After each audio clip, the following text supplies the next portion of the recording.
రామ్మా వెళ్దాం. అక్క,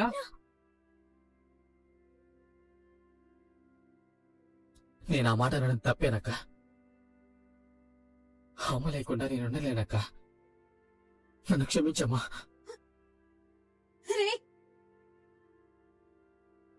భరత్, ఏంట్రా ఇది?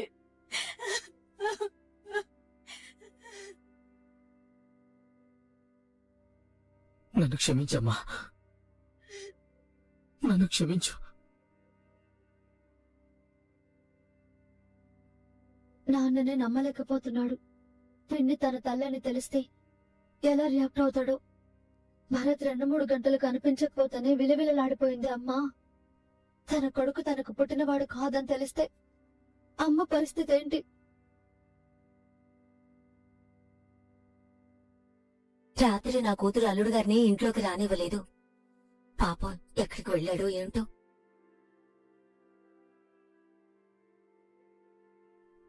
అయ్యో, అల్లుడు గారు, ఏంటి అల్లుడు గారు, రాత్రంతా మీరిక్కడే కూర్చున్నారా? ఇంటి యజమానికి ఇంట్లో చోట్లేదని చెప్పినప్పుడు ఉండాల్సింది బయటే కదా అత్తయ్య గారు. నా కూతురు చేసింది తప్పే అల్లుడు గారు. అదలా మాట్లాడకుండా ఉండాల్సింది. నా కూతురు తరపున నేను క్షమాపణ చెప్తున్నాను. లోపలికి రండి అల్లుడు గారు. రావాల్సిన వాళ్ళు వచ్చాక వస్తాను అత్తయ్య గారు. రావలసిన వాళ్ళు వచ్చాక వస్తానంటున్నాడేంటి? ఎవరు వాళ్ళు? అల్లుడు గారు, నా కూతురు అన్న మాటలు పట్టించుకోకండి. పెద్దదాన్ని నేను చెప్తున్నాను కదా. లోపలికి పదండి అల్లుడు గారు. రండి రండి. రాజేశ్వరి, అల్లుడు గారు వచ్చారే. అల్లుడు గారు రాత్రంతా ఇంటి బయటే కూర్చుని ఉన్నారు. నువ్వు వెళ్ళి కాస్త టీయో కాఫీయో తీసుకురావే. నాకంత అవసరం లేదు. Excuse me sir. రండి. Good morning sir. నేను చెప్పింది రెడీ చేశారా? రెడీ చేశాను సార్. మీరు సంతకం చేస్తే సరిపోతుంది.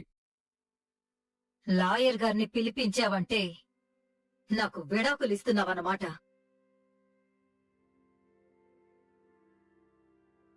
పిచ్చి పట్టిందల్లా అలా మాట్లాడుతున్నావేంటే? నువ్వు కొద్దిసేపు ఆగుతావా? నీకు విడాకులు ఇవ్వాలనుకుంటే మీనాక్షి నా మొదటి భార్య అని నిజం చెప్పినప్పుడే ఇచ్చుండేవాణ్ణి.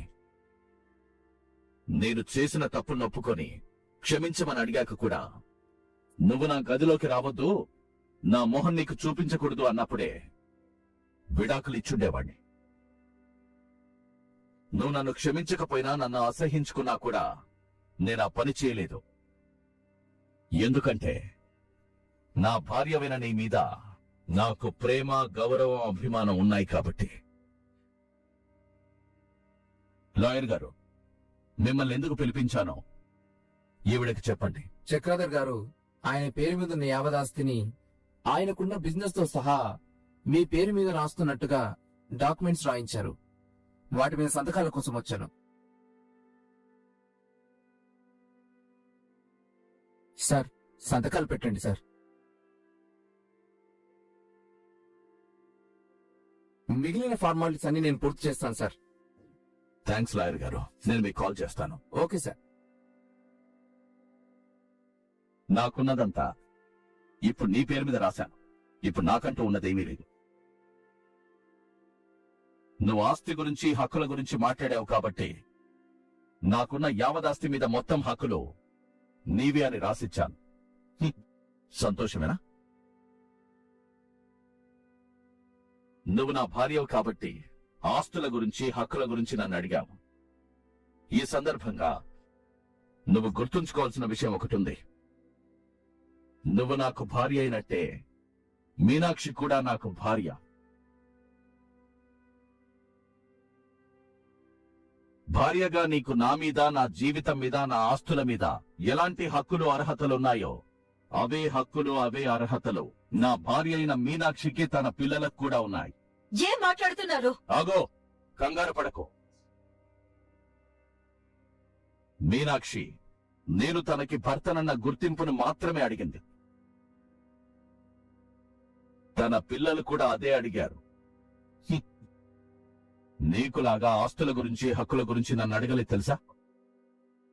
కానీ నువ్వు మాత్రం నేను నీ భర్తనన్న గౌరవం కూడా లేకుండా ఆస్తుల గురించి అడిగావు, హక్కుల గురించి ప్రశ్నించావు. నా మొదటి భార్య ఉన్నా కూడా నిన్ను భార్యగా గౌరవించి చూస్తే నన్ను పరాయివాడ్లాగా బయటికి పొమ్మన్నావు. నేను చేసిన తప్పుల్ని ఎత్తి చూపిస్తున్నావు తప్ప ఆ తప్పుల్ని ఒప్పుకున్న నా నిజాయితీని గుర్తించడం లేదు. నాలో వచ్చిన మార్పుని మన్నించలేదు. నేను కట్టిన తాళిని గౌరవించలేదు. నేను నీకిచ్చిన భార్య స్థానాన్ని ముఖ్యమనుకోలేదు. నీ భర్తనైన నాకు ఎలాంటి విలువ ఇవ్వలేదు. అవేవీ లేనప్పుడు నేను నీ భర్తగా ఉండాల్సిన అవసరం లేదు. నీకు భర్త మీద గౌరవం లేనప్పుడు నీ భర్తగా ఈ ఇంట్లో ఉండాల్సిన అవసరం అంతకన్నా లేదు. అల్లుడు గారు, అల్లుడు గారు, ఏంటండి ఎందుకు ఇలా మాట్లాడుతున్నారు? నీ కూతురు ఏం చేయాలనుకుందో అది చేసింది. నేను నా భార్యకి ఏం కావాలో అది చేశాను. నేను ఏం చెప్పాలనుకున్నానో అది చెప్పాను. అల్లుడు గారు, అల్లుడు గారు, అల్లుడు గారు అలా తెగతెంపులు చేసుకున్నట్టుగా మాట్లాడుతుంటే ఉలుగు పలుకు లేకుండా ఏం మాట్లాడకుండా ఉన్నావేంటే? అల్లుడు గారిని క్షమించానను లేకపోతే నిన్ను క్షమించానను ఒక్క మాట చెప్తే సరిపోతుంది కదా. సంసారం సజావుగా సాగాలంటే పట్టు విడుపులనేవి ఉండాలే రాజేశ్వరి. నేను చెప్పేది కాస్త అర్థం చేసుకోవే. నేను వెళ్తున్నాను అత్తయ్య గారు. అల్లుడు గారు, అల్లుడు గారు, ఏం మాట్లాడుతున్నారు అల్లుడు గారు? ఎక్కడికి వెళ్తారు మీరు? మీకు మీ కూతురికి అర్థమయ్యేటట్టుగా చాలా విపులంగానే చెప్పాను అత్తయ్య గారు. ప్రేమాభిమానాలు లేని చోట బంధాల కోసం అయినా ఉండొచ్చు గాని బ్రతకడం కోసం విలువ గౌరవం లేని చోట ఉండకూడదు. ఉండాల్సి వస్తే మనిషికి చిత్తు కాగితానికి తేడా లేకుండా పోతుంది. ఆ సంగతి మీకు కూడా తెలుసు. అల్లుడు గారు, అల్లుడు గారు, నా మాట వినండి అల్లుడు గారు. అల్లుడు గారు, ఒక్క నిమిషం ఆగండి. అల్లుడు గారు, అల్లుడు గారు, అల్లుడు గారు, రాజేశ్వరి, నీ భర్త వెళ్లిపోతుంటే కనీసం ఆగమని కూడా చెప్పవేంటే? నువ్వు ఇంట్లోకి రావద్దన్నందుకే అల్లుడు గారు ఇలాంటి నిర్ణయం తీసుకున్నారు. ఇప్పుడు గడప దాటి వెళ్లిపోతున్నాడంటే నీ జీవితం నీ చేయి జారిపోతున్నట్టేనే. పెళ్లి ఆపవే రాజేశ్వరి. అయ్యో, లోపలికి రమ్మని తీసుకురావే.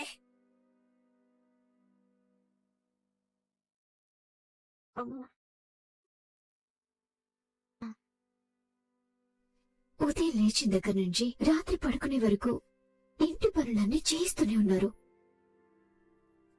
నా ప్రాణానికి అది చాలదన్నట్టు ఈ కూరగాయల తేవడాలు, షాప్కి వెళ్లి సరుకులు తెచ్చే పనులు కూడా అన్ని పనులు నాకే చెప్తున్నారు.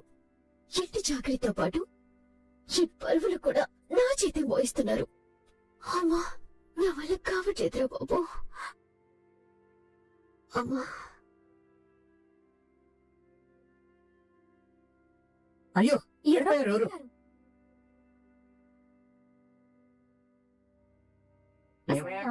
నీకేమైనా తెలుసా? బాబు, ఏం జరిగింది బాబు? ఎవరోనండి తెలీదు, కళ్ళు తిరిగి కింద పడిపోయింది. పాపా, అమ్మాయి, అమ్మాయి, అమ్మాయి, అమ్మాయి, పల్లవి, పల్లవి, అమ్మ పల్లవి, మంచిడున్నాయా? త్వరగా ఇవ్వండమ్మా.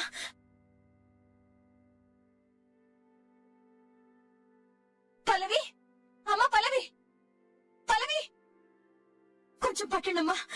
పట్టండి, పట్టుకోండి, పట్టండి అయ్యా, జాగ్రత్తగా, మెల్లిగా మెల్లిగా. లేమ్మా. అమ్మా పల్లవి, కొంచెం మంచిలు తాగు. నేనమ్మా పల్లవి, గుర్తుపెట్టావా? పల్లవి, ఏమైందమ్మా?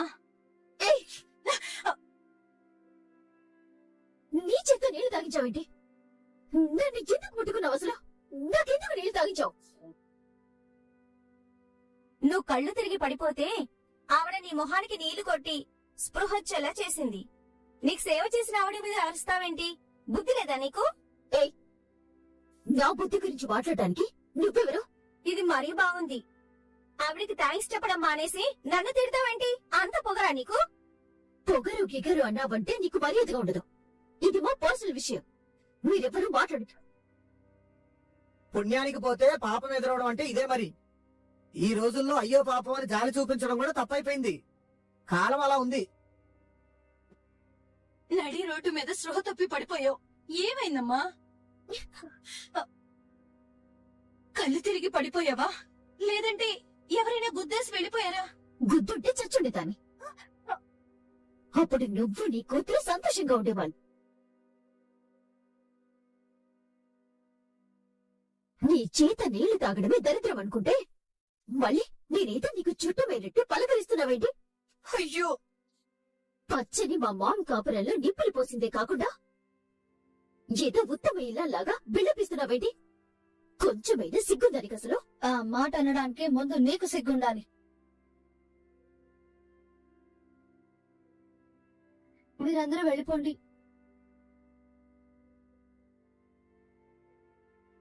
మా అమ్మ నిన్ను కాపాడుండకపోతే ఏ కారో లారీయో నీ మీద నుంచి వెళ్లిపోయి ఉండేది. కాపాడిన మనిషి మీద కృతజ్ఞత లేకుండా నోటికొచ్చినట్టు వాగుతావా?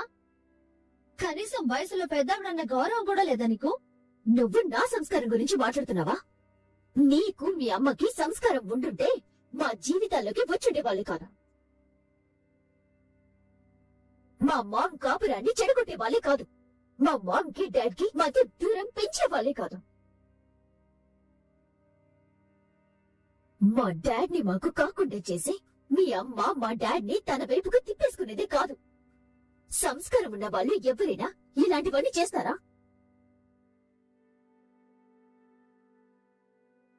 నీ వయసుకైనా గౌరవం ఇవ్వాలి అని నీ కూతురు చెప్తుంది. అంత గౌరవం మర్యాద ఉన్నదానివి అయితే ఈ వయసులో మా డాడ్ ని నీ వైపుకు తిప్పుకోవటం అవసరమా నీకు? ఇలా ఎంతమందిని తిప్పుకుంటావు? ఎన్ని కాపురాలు కొలుస్తావు నువ్వు? పల్లవి, నీది నోరా ఇంకేమైనా? అసలేం మాట్లాడుతున్నావు? ఆవిడెవరో తెలుసా నీకు? నీ కన్న తల్లి, నీ కన్న తల్లి, నీ కన్న తల్లి, నీ కన్న తల్లి.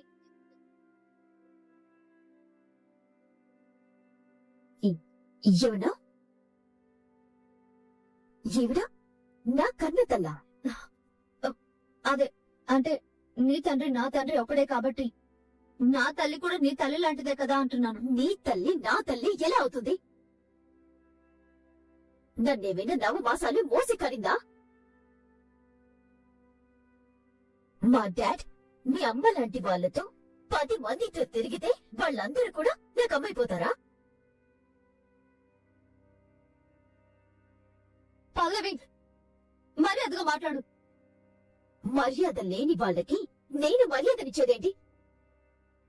నీలాంటి వాళ్ళు నిజంగా నాకు తల్లైతే ఇంత విషం తాగి చస్తాను కాని నా నోటితో నేను అమ్మ అని పిలవను. కన్న తల్లిని ఇంతలా ద్వేషిస్తున్న పల్లవిని ఎలా మార్చాలి? మా అమ్మే తన కన్న తల్లని ఎలా చెప్పాలి? అమ్మా,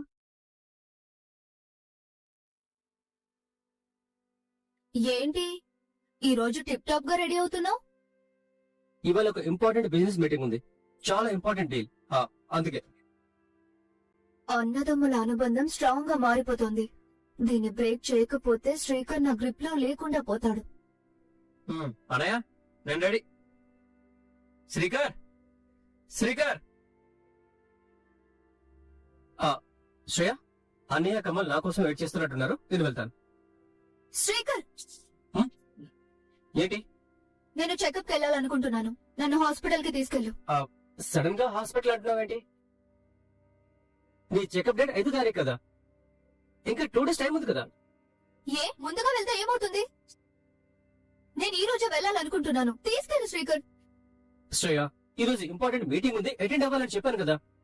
నీకు నాకన్నా మీటింగే ముఖ్యమా? నువ్వు ఇలా మాట్లాడితే నేనేం చేయలేను శ్రేయ. ఈవినింగ్ త్వరగా వస్తే తీసుకెళ్తాను. లేదంటే రేపు తీసుకెళ్తాను.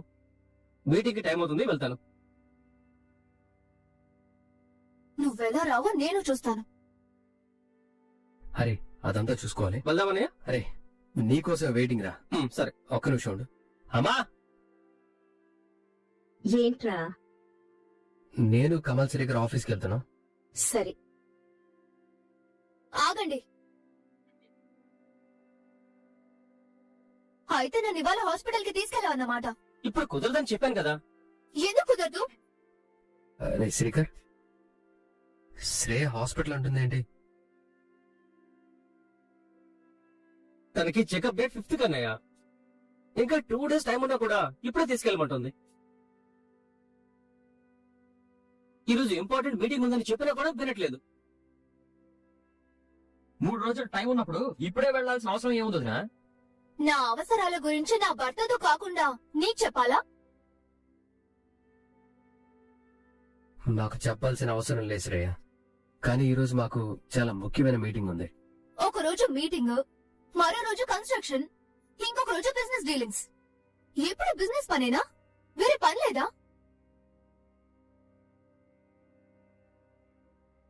ఇంపార్టెంట్ పనంటూ మీతో తిరుగుతున్నాడే తప్ప పెళ్ళం ఇంపార్టెంట్ కాదా? పెళ్ళం అవసరాలు తెచ్చడం ఇంపార్టెంట్ కాదా?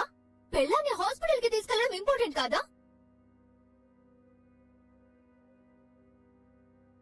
మీకు పనున్నప్పుడు మీరు అవని అక్కతో వెళ్ళట్లేదా? అవని అక్కకి పనుంటే మీరు ఆఫీస్ కి వెళ్తున్నారా? మీకులాగా నాకు పనులుండవా? మీటింగ్ ఉందని చెప్తున్నారు తప్ప నీ భార్యని హాస్పిటల్ కి తీసుకెళ్లమని ఒక్క మాట చెప్పరేంటి? శ్రేయ, శ్రీకర్, శ్రేయని హాస్పిటల్ కి తీసుకెళ్ళు. అది కదన్నయ్య, ఇంకా టైం ఉంది కదా అని. రే నేను చెప్తున్నాను కదా, తీసుకెళ్ళు. శ్రేయ, నీ అపాయింట్మెంట్ కి 2 రోజులు టైం ఉంది కదమ్మా. ఆ టైంకి వాడు తీసుకెళ్తాళ్లే. వాళ్ళకి ఏదో అర్జెంట్ పనుందని అన్నారు కదా, వాళ్ళని వెళ్ళనివ్వమ్మా. హాస్పిటల్ కి వెళ్ళడం పని కాదా అత్తయ్య? హాస్పిటల్ కే కదా శ్రేయ నేను తీసుకువెళ్తాను. ఎవరితో పడితే వాళ్ళతో వెళ్ళడం తప్ప నా భర్తతో వెళ్లే అదృష్టం కూడా నాకు లేదా?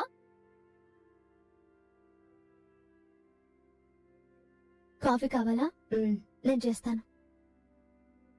అవని, ఉమ్. నిన్నొక విషయం అడగాలమ్మా. చెప్పండి అత్తయ్య. పల్లవిని మార్చాలని తన చేత అన్ని పనులు చేయిస్తున్నావు. ఇలా చేయించడం వల్ల పల్లవి మారుతుందంటావా? ఈ అత్తయ్య అసలు నాతో ఎందుకు ఇలా ఉంటుంది? ఎలాగైనా తెలుసుకోవాలి. తనలో మార్పు తీసుకురావాలని నేను కూడా ప్రయత్నిస్తున్నాను. కానీ పల్లవి మారుతుందా లేదా అని నాకు అనుమానంగా ఉంది. మార్చి తీరాల్సిందే అత్తయ్య. మనకి వేరే దారి లేదు.